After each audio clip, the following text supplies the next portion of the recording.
What's up, good people? Chastity here with another video. And in honor of Pride Month, this story time story will be my coming out story. Now, to be honest, my coming out story isn't fancy. It isn't, life changing. It's just, honestly, it's kind of blah, in my opinion. But hey, I'ma share it. Let's start this off by saying I knew I was gay from the rip. From the moment I entered this earth, I knew it. I mean, that's a little exaggeration. I still remember my first crush. It was in third grade. Her name was.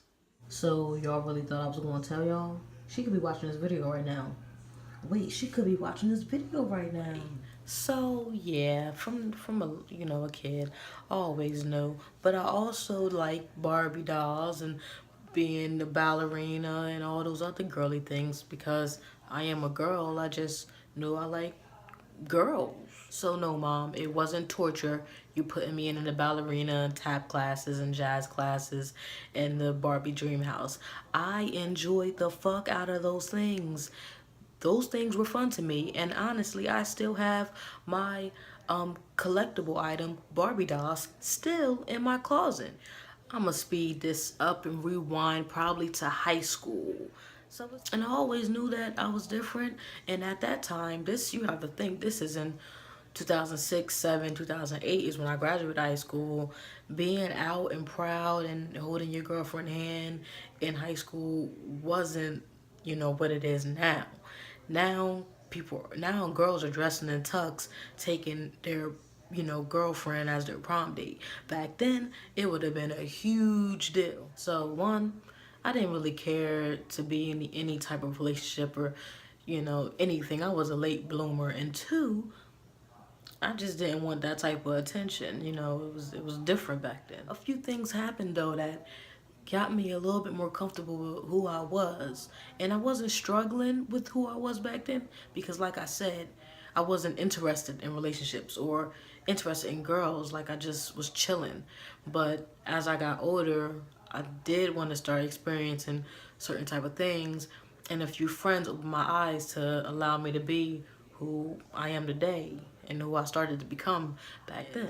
Playing basketball, I had two teammates who got into a relationship, and it was the talk of the school and the talk of the team. Like oh shit, like they really go together, and they weren't really like in your face like with it, like, but you can tell that they. So now I'm looking at them like, wow, like this is an example for me, of what I wouldn't want to be. I have other friends, straight friends, going with guys and, talking about their relationship, and I don't see myself, in their situation, in their relationship, because I'm not attracted to men. I'm attracted to women. And I seen these two friends get together, and it made me so proud, low key proud, like, yo, maybe one day that can be me. Maybe, one day I can live my truth like they're living their truth. They know people talking about them, but they really don't care. They're living their truth. Now, let's fast forward like a year, the next school year. This is my senior year. So now I'm flirting with girls, like not too much, so I could deny it, I guess, but just enough that these girls know, hey, I'm flirting with you, you know what I'm saying? I'm trying to see what's up. So eventually, I guess word started getting around, and mind you, my mom was so cool with the teachers and administration and everybody up in BHS that she started hearing rumors too. And I'm just thinking, how did you hear about my business? You don't even go here. You don't even go here. I remember being on a school bus with this one chick that I was sort of talking to. We lived in the same area, so we rode the bus, home together. And I remember my mom calling me while I was on the bus, and she said, don't be doing nothing you ain't supposed to be doing. So I'm like all Nick Young face, like, what? Like, what are you talking about? And she just said it again. Don't be doing nothing you ain't supposed to be doing. So I took it as she heard something, and, now I have to deny whatever she about to ask me. But she didn't ask me anything. She just said that and kept it moving. But I could tell, her attitude was a little different. Like, you know, the MTV shows that used to come on, like Room Raiders and Next and all those little cool shows that came on. They always had like LGBTQ people on there. And I remember one time it was on TV and she was like, ilk, you know, what is this? Who's watching this? And she turned the TV off while I was watching it. And I also remember one time we were in the car, it was me and a few of my little cousins, and she was driving, and Katy Perry, I Kissed a Girl, came on, and my little cousins were singing it. Really not, they were young, not really knowing what it meant. They just knew they liked the song, and I know my mom, she said, oh my God, ilk, and she turned off the song. And I'm not saying this to say, hey, my mom was a bad mom, because she is not.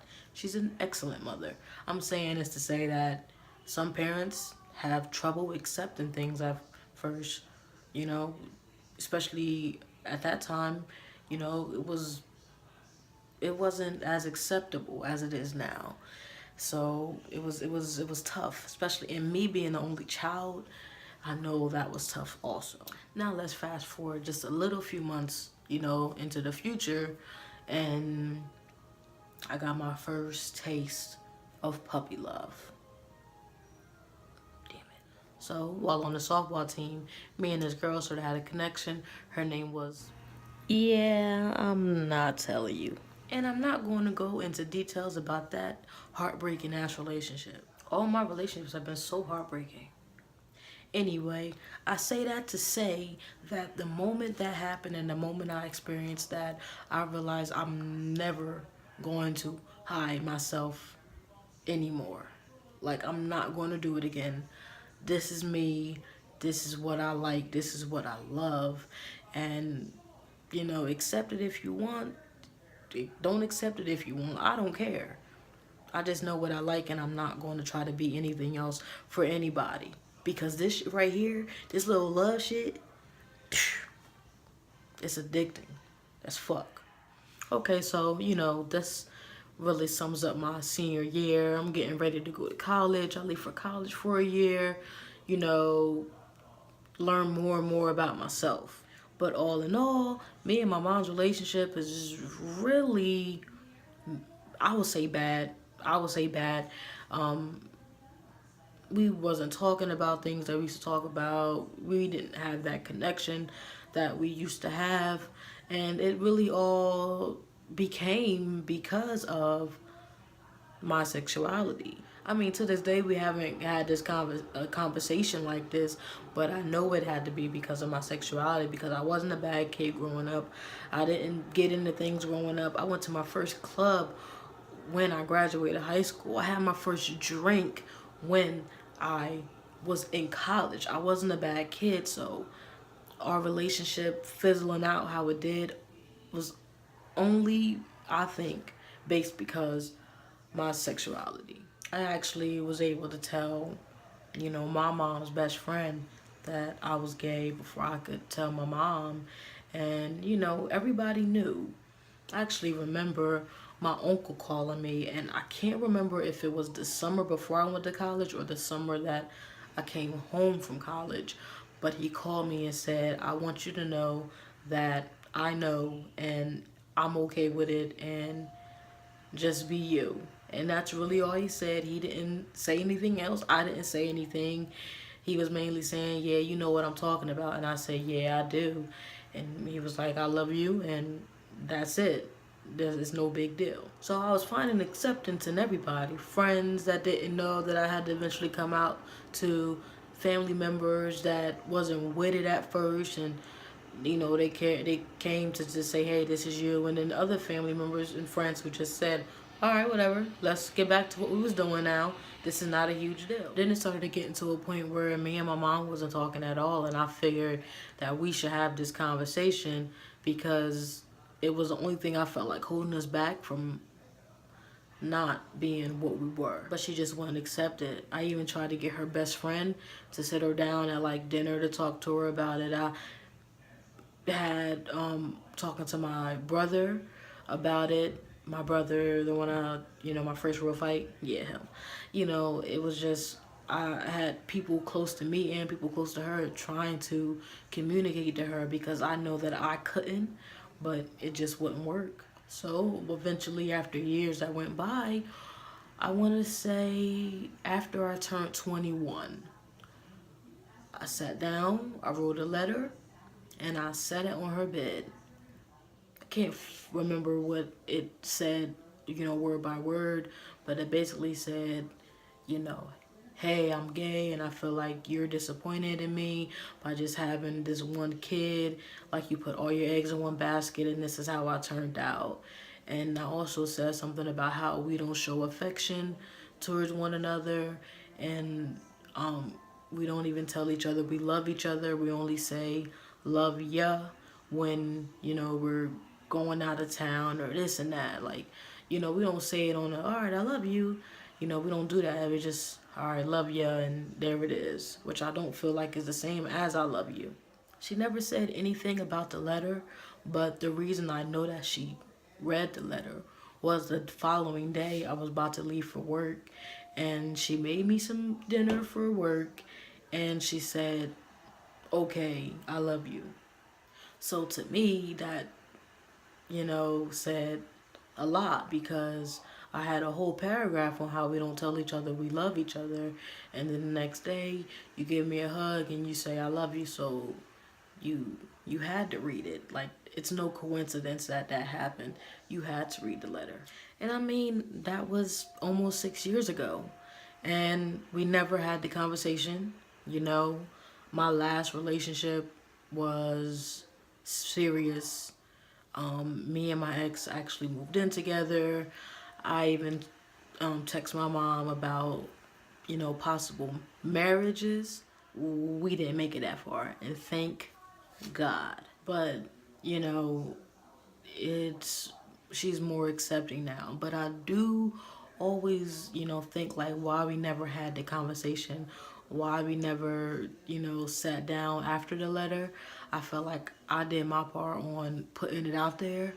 Now I feel like it's on you to, bring it to me and, discuss even more. It hasn't happened yet. Maybe one day it will happen. And I also feel like that will help our relationship, because our relationship isn't the best, but it's okay. It's cool, but it's not what it used to be. And it all started 2007, 2008, when I started finally living my truth and not living for anybody else. That's my coming out story. No tears, no, I got kicked out. Nothing crazy, just someone who finally decided to start living their truth, and a parent who just didn't know how to deal with it, but eventually learn how to deal with it. But we still have a long way to go.